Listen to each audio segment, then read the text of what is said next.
सनातन धर्म के विशाल ग्रंथों में ब्रह्मा पुराण एक ऐसा दिव्य ग्रंथ है जिसमें भक्ति का रहस्य, धर्म का सार और मोक्ष का मार्ग अत्यंत सरल और सुंदर रूप में प्रकट किया गया है। इसमें भगवान वासुदेव श्री कृष्ण के उपासना और उनके नामस्मरण की महिमा का वर्णन अनेक प्रसंगों द्वारा किया गया है। इस संसार में मनुष्य चाहे कितना ही ज्ञान, सामर्थ्य या वैभव क्यों न प्राप्त कर ले, परंतु वास्तविक शांति, वास्तविक सुख और वास्तविक कल्याण तभी प्राप्त होता है जब उसका हृदय भक्ति से सज्जित हो जाता है। भक्ति वह ज्योति है जो अंधकार को दूर कर देती है। भक्ति वह धारा है जो पापों को धो देती है। भक्ति वह शक्ति है जो जीव को जन्म मरण के बंधन से मुक्त कर देती है।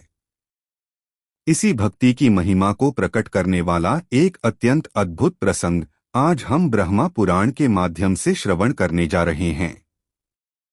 यह प्रसंग केवल पूजा विधि का वर्णन नहीं करता, यह दिखाता है कि भगवान का स्मरण, भगवान का नाम, भगवान की कथा और विशेषतः एकादशी व्रत एवं रात्रि जागरण का फल कितना विस्मयकारी है।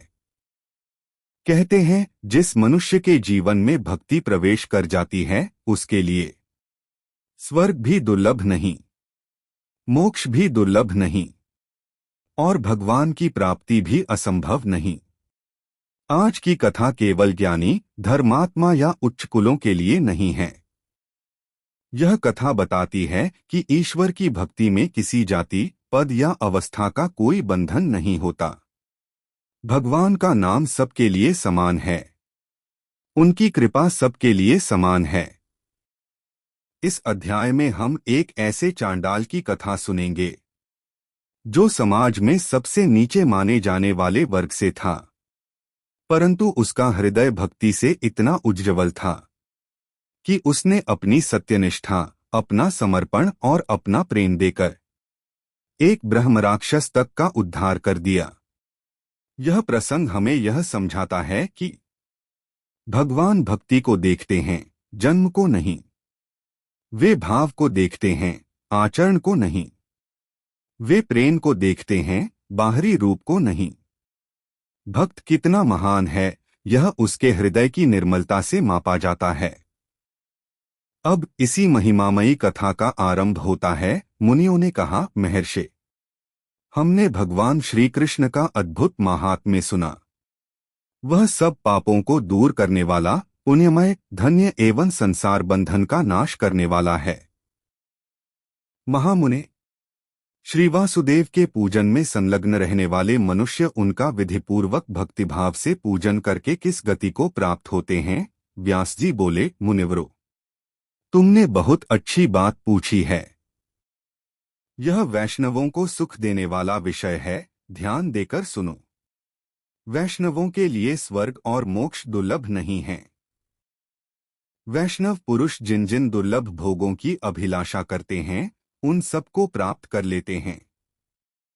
जैसे कोई पुरुष कल्पवृक्ष के पास पहुंच जाने पर अपनी इच्छा के अनुसार फल पाता है, उसी प्रकार भगवान श्री कृष्ण से संपूर्ण अभीष्ट वस्तुओं की प्राप्ति होती है।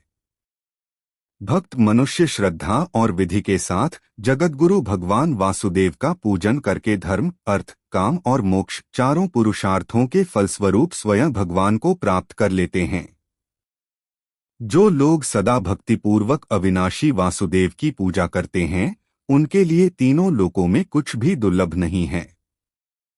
संसार में वे मनुष्य धन्य हैं जो समस्त मनोवांछित फलों के देने वाले सर्वपापहारी श्रीहरि का सदा पूजन करते हैं। ब्राह्मण, क्षत्रिय, वैश्य, स्त्री, शूद्र और अंत्यज सभी सुरश्रेष्ठ भगवान वासुदेव का पूजन करके परम गति को प्राप्त होते हैं।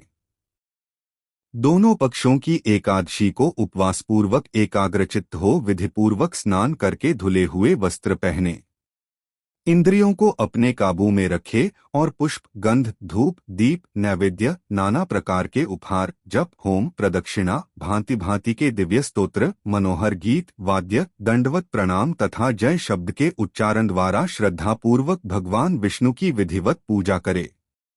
पूजन के पश्चात रात्रि में जागरण करके श्री कृष्ण का चिंतन करते हुए उनकी कथा, वार्ता करे। अथवा भगवत संबंधी पदों का गान करे।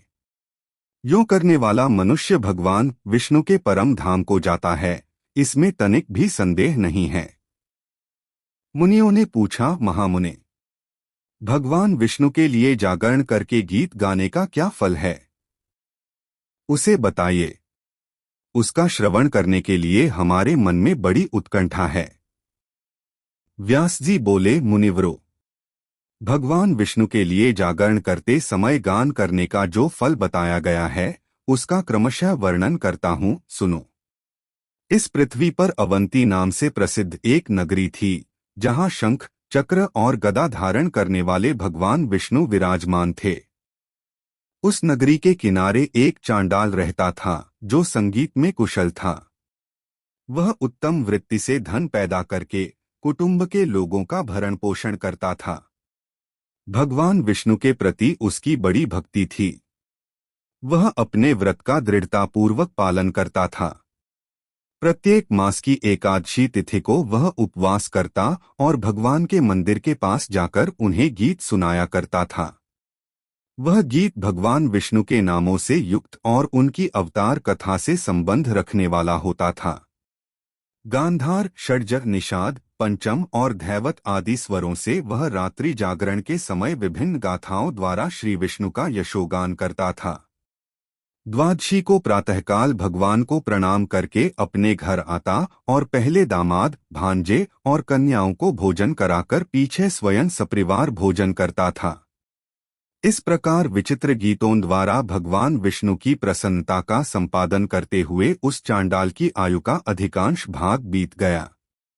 एक दिन चैत्र कृष्ण पक्ष की एकादशी तिथि को वह भगवान विष्णु की सेवा करने के लिए जंगली पुष्पों का संग्रह करने के निमित्त भक्तिपूर्वक उत्तम वन में गया। शिप्रा तट पर महान वन के भीतर एक बहेड़े का वृक्ष था। उसके नीचे पहुंचने पर किसी राक्षस ने उस चांडाल को देखा और भक्षण करने के लिए पकड़ लिया। यह देख चांडाल ने उस राक्षस से कहा, भद्र, आज तुम मुझे न खाओ, कल प्रातः काल खा लेना। मैं सत्य कहता हूँ, फिर तुम्हारे पास लौट आऊंगा। राक्षस, आज मेरा बहुत बड़ा कार्य है, आत्म मुझे छोड़ दो। मुझे भगवान विष्णु की सेवा के लिए रात्रि में जागरण करना है। तुम्हें उसमें विघ्न नहीं डालना चाहिए। ब्रह्मराक्षस, संपूर्ण जगत का मूल सत्य ही है, आत्म मेरी बात सुनो। मैं सत्य की शपथ खाकर कहता हूँ, पुनः तुम्हारे पास लौट आऊंगा। पराई स्त्रियों के पास जाने और पराये धन को हड़प लेने वाले मनुष्यों को जिस पाप की प्राप्ति होती है, ब्रह्महत्यारे, शराबी और गुरुपत्नीगामी तथा शूद्र जातीय स्त्री से संबंध रखने वाले द्विज को जो पाप होता है, कृतघ्न, मित्रघाती, दोबारा ब्याही हुई स्त्री के पति, क्रूरतापूर्ण कर्म करने वाले पुरुष, कृपण तथा वंध्या के अतिथि को जो पाप लगता है, अमावस्या, अष्टमी, षष्ठी और दोनों पक्षों की चतुर्दशी में स्त्री समागम से जो पाप होता है, ब्राह्मण यदि रजस्वला स्त्री के पास जाए अथवा श्राद्ध करके स्त्री समागम करे, उससे जो पाप लगता है, मल भोजन करने पर जिस पाप की प्राप्ति होती है, मित्र की पत्नी के साथ संभोग करने वालों को जो दोष प्राप्त होता है, चुगलखोर, दंभी, मायावी और मधुघाती को जिस पाप की प्राप्ति होती है, ब्राह्मण को कुछ देने की प्रतिज्ञा करके फिर उसे न देने वाले को जो दोष लगता है, स्त्री हत्या, बाल हत्या और मिथ्या भाषण करने वाले को जिस पाप का भागी होना पड़ता है, देवता, वेद, ब्राह्मण, राजा, मित्र और साध्वी स्त्री की निंदा करने से जो पाप होता है, गुरु को झूठा कलंक देने, वन में आग लगाने, गौ की हत्या करने, ब्राह्मणाधम होने और बड़े भाई के अविवाहित रहते स्वयं विवाह कर लेने पर जो पाप लगता है, तथा भ्रूण हत्या करने वाले मनुष्यों को जिस पाप की प्राप्ति होती है, अथवा यहाँ बहुत से शब्दों का वर्णन करने से क्या लाभ। राक्षस, एक भयंकर शपथ सुन लो, यद्यपि वह कहने योग्य नहीं है तो भी कहता हूँ, अपनी कन्या को बेचकर जीविका चलाने वाले, झूठी गवाही देने एवं यज्ञ के अधिकारी से यज्ञ कराने वाले मनुष्यों को जिस पाप का भागी होना पड़ता है, तथा सन्यासी और ब्रह्मचारी को कामभोग में आसक्त होने पर जिस पाप की प्राप्ति होती है, उक्त सभी पापों से मैं लिप्त हूँ, यदि तुम्हारे पास लौटकर न आऊं। चांडाल की यह बात सुनकर ब्रह्मराक्षस को बड़ा विस्मय हुआ। उसने कहा, जाओ, सत्य के द्वारा अपनी की हुई प्रतिज्ञा का पालन करना। राक्षस के यों कहने पर चांडाल फूल लेकर भगवान विष्णु मंदिर पर आया। उसने सभी फूल ब्राह्मण को दे दिए। ब्राह्मण ने उन्हें जल से धोकर उनके द्वारा भगवान विष्णु का पूजन किया और अपने घर की राह ली, किंतु चांडाल ने मंदिर के बाहर ही भूमि पर बैठकर उपवास पूर्वक गीत गाते हुए रात भर जागरण किया। रात बीती, सबेरा हुआ और चांडाल ने स्नान करके भगवान को नमस्कार किया। फिर अपनी प्रतिज्ञा सत्य करने के लिए वह राक्षस के पास चल दिया। उसे जाते देख किसी मनुष्य ने पूछा, भद्र, कहाँ जाते हो? चांडाल ने सब बातें कह सुनाई। तब वह मनुष्य फिर बोला, यह शरीर धर्म, अर्थ, काम और मोक्ष चारों पुरुषार्थों का साधन है, अतः विद्वान पुरुष को बड़े यत्न से इसका पालन करना चाहिए।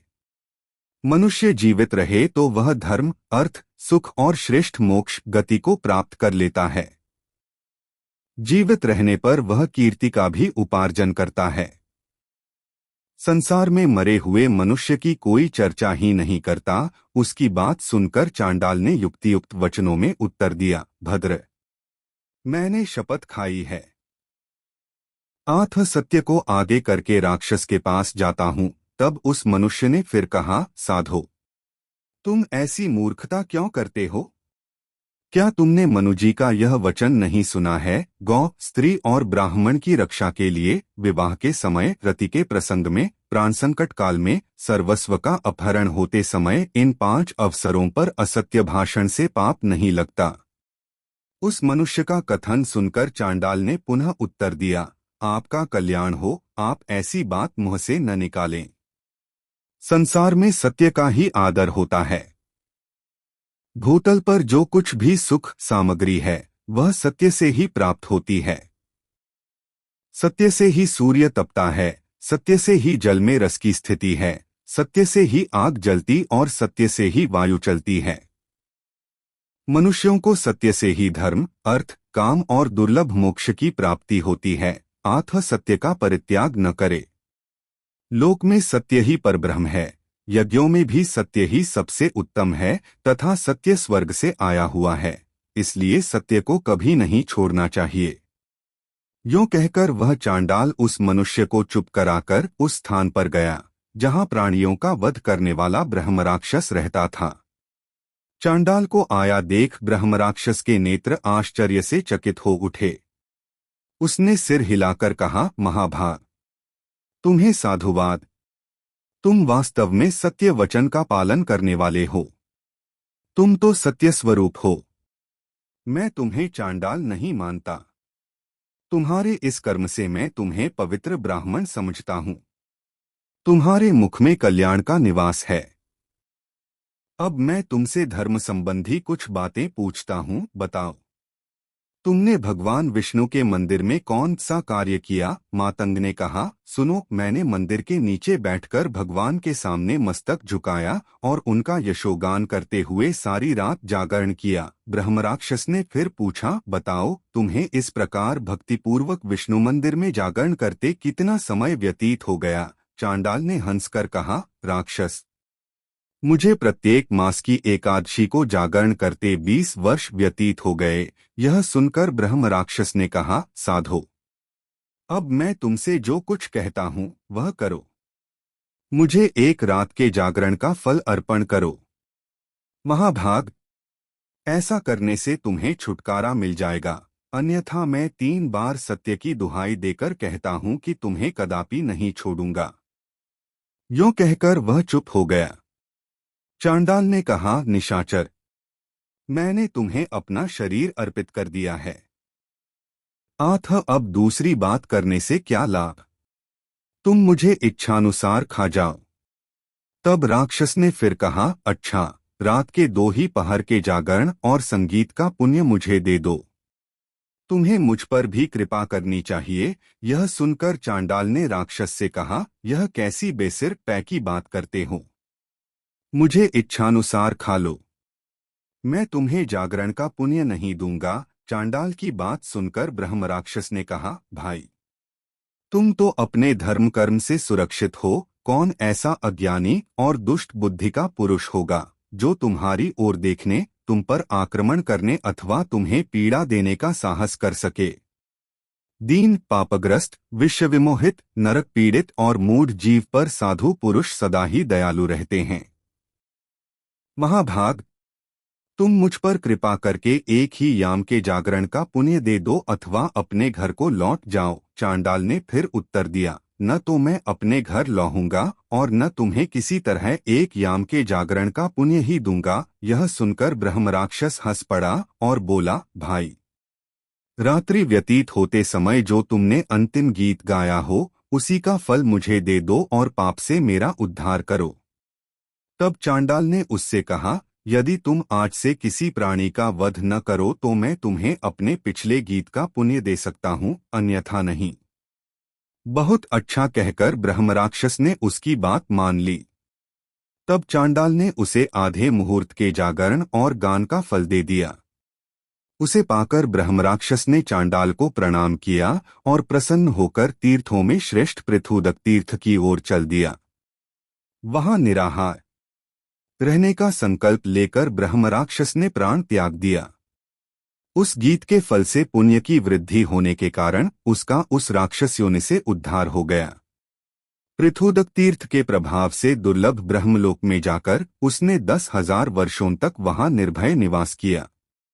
अंत में वह जितेंद्रिय ब्राह्मण हुआ और उसे पूर्वजन्म का स्मरण बना रहा। अब चांडाल की शेष कथा कहता हूँ, सुनो। राक्षस के चले जाने पर वह बुद्धिमान एवं संयमी चांडाल अपने घर आया। उस घटना से चांडाल के मन में बड़ा वैराग्य हुआ। उसने अपनी पत्नी की रक्षा का भार पुत्रों पर डाल दिया और स्वयं पृथ्वी की परिक्रमा आरंभ कर दी। कोकामुख से लेकर जहां भगवान स्कंद के दर्शन होते हैं वहां तक गया। स्कंद का दर्शन करके वह धारा नगरी में गया। वहां भी प्रदक्षिणा करके वह पर्वतों में श्रेष्ठ विंध्याचल पर जाकर पापमोचन तीर्थ में पहुंचा। वहां उस चांडाल ने स्नान किया जो सब पापों को दूर करने वाला है। फिर पाप रहित हो वह उत्तम गति को प्राप्त हुआ।